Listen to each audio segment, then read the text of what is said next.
안녕하세요. 대한민국 조선부터 방산 또 에너지 관련된 업종을 담당하는 멘토 황대근입니다. 오늘은 대한해운 함께 살펴보도록 하겠습니다.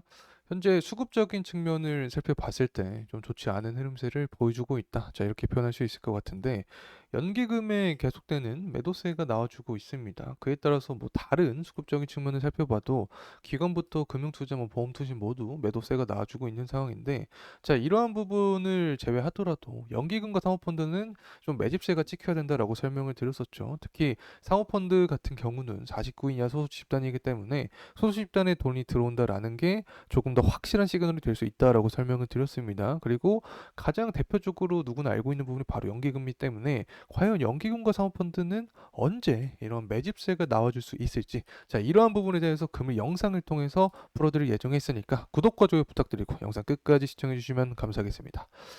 어쨌든 연기금 이렇게 계속해서 매도를 하고 있는 상황인데 이 반전을 떼는 키에 대해서 설명을 드릴 예정에 있고, 대한해운 같은 경우에는 다른 해운 관련된 종목들과는 다르게 실적적인 부분에 있어서 근본이 있는 기업이죠. 그래서 실적적인 부분 함께 체크를 해보도록 하겠습니다.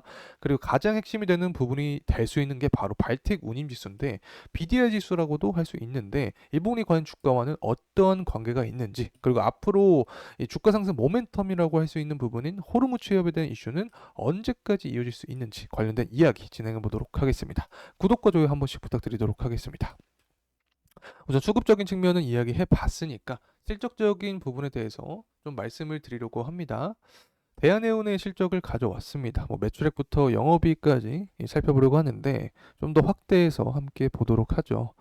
이 매출액 같은 경우에는 23년부터 해서 24년, 그리고 25년, 26년까지 그래도 꾸준하게 상승하는 모습을 보여주고 있습니다. 그에 따라서 영업이익도 마찬가지로 이 상승하는 기조를 그려주고 있다. 자, 이렇게 볼 수 있는데 매출액과 영업이익이 증가를 하니까 당연히 EPS와 EPS 측면도 우리가 예상을 해봤을 때 상승할 것이다라는 전망을 할 수 있게 되는 거죠. 그래서 EPS 측면도 보게 되면 이제 계속해서 상승해주는 흐름세를 파악을 할 수 있다. 특히 이런 상황에서도 기업의 주당순 자산 가치가 증가하고 있기 때문에 재무적인 측면이 탄탄한 그런 기업이 된다. 자, 이렇게 표현할 수 있습니다. 특히 뭐 대한해운 같은 경우에는 발태군입 지수가 상승할 때도 주가가 상승하지만 지금같이 중동 리스크가 부각이 되면서 호르무 취업을 봉쇄하겠다라는 이슈가 나와줄 때도 주가가 상승을 할 수 있다는 점 참고로 말씀을 드립니다. 자, 지금까지 제가 발틱 운임 지수 계속해서 설명을 드렸던 부분인데 이 파란색 선이 발틱 운임 지수입니다. 그리고 보라색 선이 대한해운의 주가인데 이 발틱 운임 지수가 하락할 때 대한해운의 주가도 하락하는 경향이 있었죠. 그리고 이 상승할 때는 대한해운 주가도 상승하는 경향이 있습니다. 뭐 100%는 아닙니다. 하지만 우리가 투자의 확률을 높이고 리스크를 줄이는 방법이 가장 중요하기 때문에 이 BDI 지수를 참고를 해야 된다. 이 부분이 사실 경기 선행 지표로도 쓸 수 있습니다. 특히 BDI 지수 자체는 높아지면 이 물동량 자체가 높아진다라는 것을 우리가 암시할 수 있기 때문에 이 BDI 지표를 계속해서 추적을 해야 된다라는 점 다시 한번 말씀을 드립니다.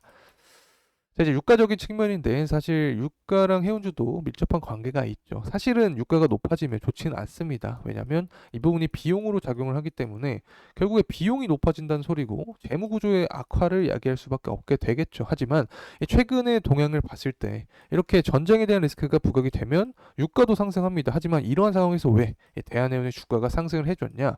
결국에 강조드렸던 부분이 이 운임비라고 했습니다. 전쟁이 장기화된다라고 하면은 호르무 취업 봉쇄 가능성이 커지는 거죠. 그래서 이 운임비에 대한 부분이 유가보다 더 강하게 작용한다라고 설명을 드렸기 때문에 앞으로 전쟁 리스크가 부각이 되면 될수록 유가가 상승하더라도 운임비에 대한 요소 때문에 이 대한의 주가는 상승할 확률이 높아진다. 자, 이렇게 말씀을 드립니다.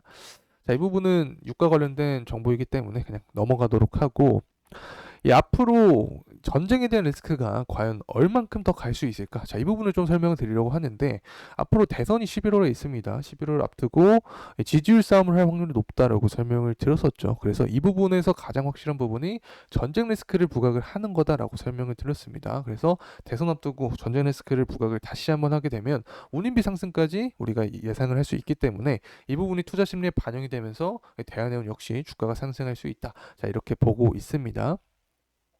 어쨌든 세계 지도를 보더라도 제가 강조드렸던 부분이 있었죠. 이란 밑에 호르무즈 해협이 떡하니 존재를 하고 있습니다. 특히 이 호르무즈 해협 같은 경우에는 유럽과 아시아를 잇는 항로라고 설명을 드렸었죠. 그만큼 굉장히 중요한 항로고 또 이 전 세계 LNG 물동량의 한 3분의 1 정도로 제가 기억을 하고 있는데 이 LNG의 3분의 1이 호르무즈 해협을 통해서 이동을 하니까 굉장히 중요한 포인트가 될 수 있겠죠. 그래서 이 부분을 만약에 이란이 이 봉쇄를 하겠다라는 이슈가 나와주게 되면 당연히 운임비에 대한 상승까지 유발이 될 수 있게 됩니다. 운임비가 상승하면 당연히 대한해운도 주가가 상승할 수 있게 되는 거죠. 그래서 이런 전반적인 부분이 아직까지 주가 상승 모멘텀으로 남아있는 상태다. 이렇게 말씀을 드립니다.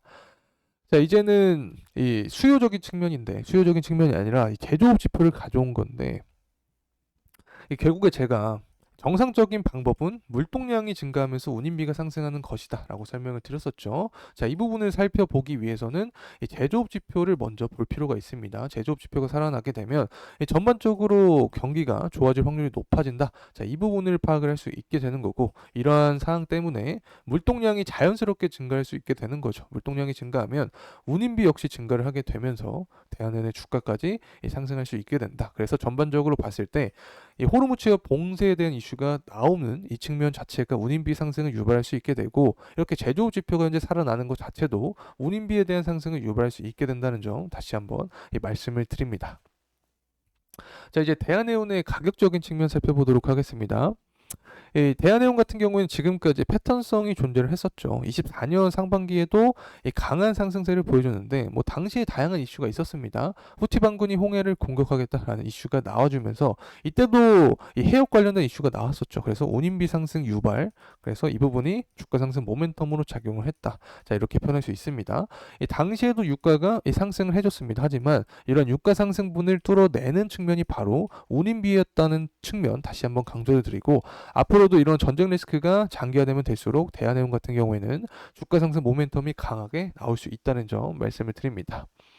자, 어쨌든 대한해운 같은 경우에는 현재 만약에 조정폭이 더 추가적으로 나와준다면 이 전저점 구간에서 지지를 받아주는 게 중요한 포인트가 될 수 있다. 자, 이렇게 설명을 드릴 수 있을 것 같고 앞으로 추가적인 주가 상승 모멘텀이 나와준다면 60일선과 그리고 21선에서의 이 저항 구간을 돌파를 해주고 121선까지 도달할 수 있는지 여부가 중요하다라는 점 말씀을 드립니다. 자, 이러한 주가 상승 모멘텀이 또 무엇이 될 수 있을까? 자, 이 부분을 살펴보게 되면 결국에 전쟁이다라고 설명을 드렸었죠. 현재 바이든 트럼프 지지율을 보게 되면 바이든이 51%, 트럼프가 48%입니다. 그만큼 지지율 싸움을 할 확률이 높은 상황인데 7월 8월 전당대회를 앞두고 지지율을 높이기 위해서 가장 효과적인 방법이 전쟁에 대한 리스크를 재차 부각시키는 것이다 라고 설명을 드렸었죠. 이 전쟁에 대한 리스크가 부각이 되면 호르무즈 해협에 대한 봉쇄 가능성도 열리게 되면서 이 부분이 운임비 상승까지 이끌 수 있다. 자, 이렇게 말씀을 드립니다. 그리고 추가적으로 하나 자체가 현재 경제 지표가 잘 나와주고 있다라고 설명을 드렸었죠. 그렇기 때문에 자연스럽게 물동량이 증가하게 되면 이 부분도 운임비 상승을 유발할 수 있다는 점 말씀드립니다. 자, 이상으로 이 대한해운에 대한 영상 마무리하도록 하겠습니다. 금일 시간이 도움이 되셨다면 구독과 좋아요 부탁드리겠습니다. 끝까지 시청해주셔서 감사합니다.